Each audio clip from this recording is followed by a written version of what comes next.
El 18 de enero de 1989, en la vereda de La Rochela, jurisdicción del municipio de Simacota del departamento de Santander, 15 integrantes de la comisión judicial se dirigían a esta zona para investigar algunas de las graves violaciones a los derechos humanos que ya se habían registrado en esta parte del país, entre ellas la desaparición forzada de 19 comerciantes.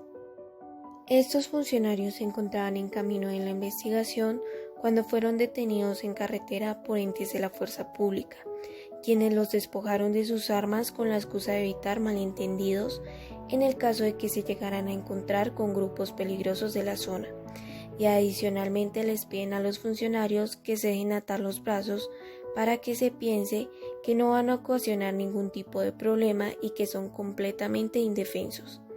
Desafortunadamente, unos metros más adelante, alrededor de 50 a 60 personas fuertemente armadas estaban a la espera del encuentro, y posteriormente, tras una lluvia de disparos, acabaron con la vida de 12 funcionarios judiciales de un total de 15.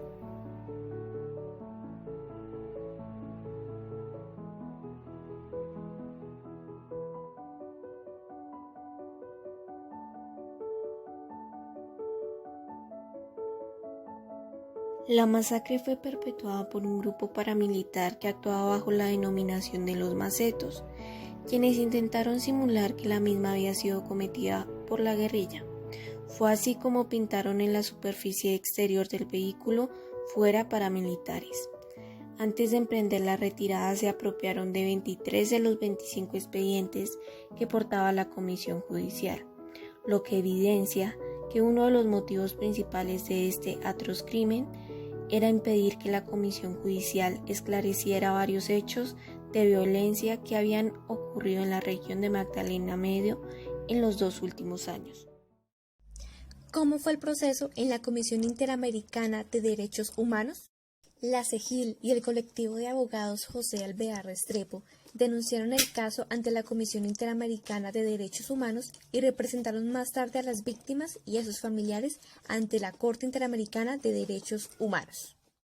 En mayo de 2007, la Corte Interamericana de Derechos Humanos emitió la sentencia del caso, la que consideró a Colombia responsable por la violación de los derechos de las 15 víctimas y sus familiares. También ordenó al Estado colombiano investigar en forma diligente la masacre, incluyendo la posibilidad de que altos funcionarios estatales conocieran o deberían haber conocido el accionar de los paramilitares. En 2019, el Estado colombiano fue citado ante la Corte Interamericana de Derechos Humanos para rendir cuentas por el incumplimiento de diversas sentencias en las que ha sido condenado ante la justicia internacional por importantes violaciones de los derechos humanos, entre estas el caso de La Rochela.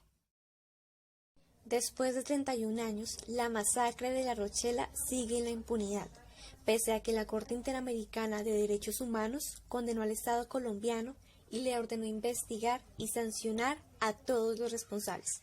Si bien existen avances en algunas de las medidas de reparación, como indemnizaciones y actos simbólicos, en lo que tiene que ver con la justicia, las víctimas siguen viendo limitados sus derechos por la falta de investigaciones y mecanismos para cumplir con la búsqueda de la verdad, memoria y justicia. A las víctimas nunca se les notificó desde Bogotá bajo resolución que iban a una comisión en el corregimiento de La Rochela, sino por el contrario, estos fueron informados que su destino sería en San Gil. Aún es inexplicable judicialmente por qué razón los funcionarios de Bucaramanga y Barrancabermeja no participaron en esta comisión y en su defecto se solicitó funcionarios de una jurisdicción lejana como Bogotá. La explicación más cercana a la que llegaron es que no había vías disponibles habilitadas por la subida y el descenso de un páramo que se usaba para llegar al corregimiento de La Rochela. El Estado colombiano trasladó a los 3 sobrevivientes y principales testigos a Estados Unidos con el fin de protegerlos, pues estos estaban involucrados bajo la orden de eliminación total. Sin los testimonios de estos 3 sobrevivientes, el caso se habría distorsionado, pues las investigaciones hubieran girado su curso en contra de las FARC, que era lo que pretendía el grupo militar Los Macetos, autores materiales de la masacre, comandado por Jesús Alonso Vaquero Arias Braimir, condenado por la justicia colombiana por estos hechos. Capturan a Vladimir por el reconocimiento por parte de los tres sobrevivientes. Este confesó que lo que buscaban era hacer un acto de escarmiento a la rama judicial, para que tuvieran las investigaciones. Los asesinos capturados, entre ellos alias Vladimir, denunció la complicidad de narcotraficantes, políticos y algunos generales de la República. Estos hechos se logran aclarar por la declaración del oficial de policía de Puerto Parra, quien argumentó cómo los militares convivían con los paramilitares. Según la investigación, los militares les informaron a los macetos que una comisión había llegado en busca de pruebas y testigos. Se concluyó por los expedientes de la investigación que los funcionarios buscaban encontrar la relación entre los militares, los macetos y el narcotráfico, debido a que habían reportes de muchas cocinas y laboratorios de cocaína pertenecientes a Pablo Escobar y Rodríguez Gacha, los cuales financiaban a los grupos armados. Después de 1990, habiéndose producido la condena contra Jesús Alonso Vaquero, la justicia no profirió ninguna otra condena a ningún otro miembro de la fuerza pública. Ningún alto mando ha sido investigado ni llevado a juicio, lo que llegó el caso a total y absoluta impunidad. Además, Vladimir obtuvo beneficios penales en su condena, la cual le redujo el tiempo privado de su libertad. Este cumplió su condena y fue puesto en libertad.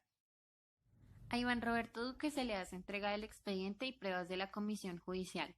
Posteriormente, se pierden todas las pruebas en la Fiscalía.